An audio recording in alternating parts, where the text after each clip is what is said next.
Good morning mga ka-guys, good morning mga kasari, kumusta? Mag-a-update si Kuya AJ guys after ng aming mga laag-laag.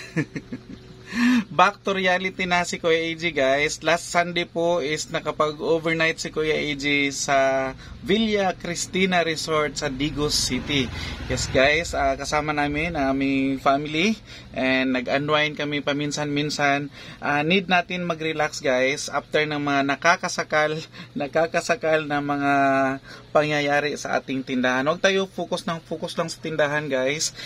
Paminsan-minsan kailangan natin mag-relax, mag-unwind para hindi tayo marindi sa mahal ng mga bilihin, sa mahal ng mga bentang bigas, and sa lahat-lahat na need natin mag-relax. And yun nga, nakapag-relax si Kuya AJ and energetic na naman ulit si Kuya AJ guys para sa panibagong hamon sa ating pagninegosyo. And meron akong update guys, kunting tour lang tayo, kunting update, and meron pala kami na pamili bago kami umuwi dito sa amin is nakapamili kami guys.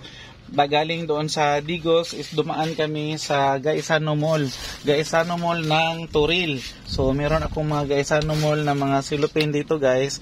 Kahit konti lang yan guys, dalawang ano lang yan actually, dalawang cart, pero nakapagbayad si Kuya AJ ng mahigit 10,000. So ganun po ka guys, ganun po ka laki ang kaibahan compare natin noon na hindi pa masyado.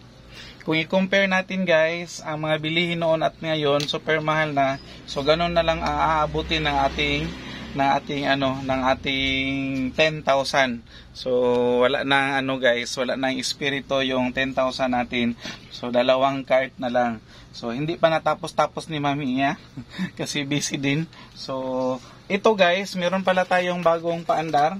Actually, meron na kami nito noon and nawala kasi yung delivery namin nito. Nauna na mahinga. So wala na kaming delivery. Ngayon, nakadaan kami doon sa Digos City. Meron kasi kaming bilihan doon ng mga stick bread at saka mga ganito. So nakabili kami ng mga ganito. And kung dati is binta lang namin ito ng 6 pesos, ngayon is tag 7 pesos na po ang isa ng mga ganitong mga biscuits. Yung mabibili natin sa mga bakery. Pero bago ko tapusin guys ang aking quick tour at saka update, shoutout muna kay Gunggong, ating subscriber, The Pugi Boy. Shoutout kaway sa vlog dun. Ha? Kaway sa vlog. Unsay mo dong? Paminta powder. Powder na tulo ka crap. Okay. Sige. Ito ni Mami. Okay, naradong. Thank you. Thank you, 5 pesos. Salamat. So, tuloy tayo guys sa update ni Kuya AJ. And andito pa rin pala yung ating chicharon, bagong deliver yan. And ang ating tinapay na Breadco bread box. Super lami jud. Ayan. And meron tayong bagong paandar dito guys. Since nagtutur ako sa ngayon and mga kunting updates, meron tayong bagong paandar. Itong aming pula na tray is nilipat na namin dito.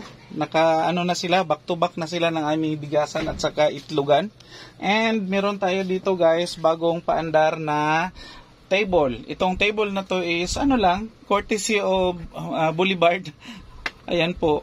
Doon kasi binili ni Kuya AJ ito sa Boulevard. Ayan. So kung taga Davao ka and naka-follow ka kay Kuya AJ, ang Boulevard po is known sa mga mumurahing mga lamesa, mga maliliit na table, yung gamit ng mga teachers, at saka yung mga upuan na guys, yung mumurahin na hindi mamahalin. Pero kung marunong kang mamili and marunong kang pumili ng mga matitibay na kahoy, is makabili ka rin ng mga matitibay. Ito is matibay na kahoy ito guys. Nahirapan niya akong maglagay ng tawag nito, ng padlock dito kasi wala siyang padlock. So nilagyan ko na lang siya ng customized na padlock na ganito.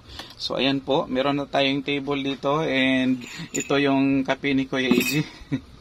At saka itong ibang mga stocks dito guys is para ito, pang lagyan pa ito ng presyo and titinan pa natin kung magkano yung presyo niyan.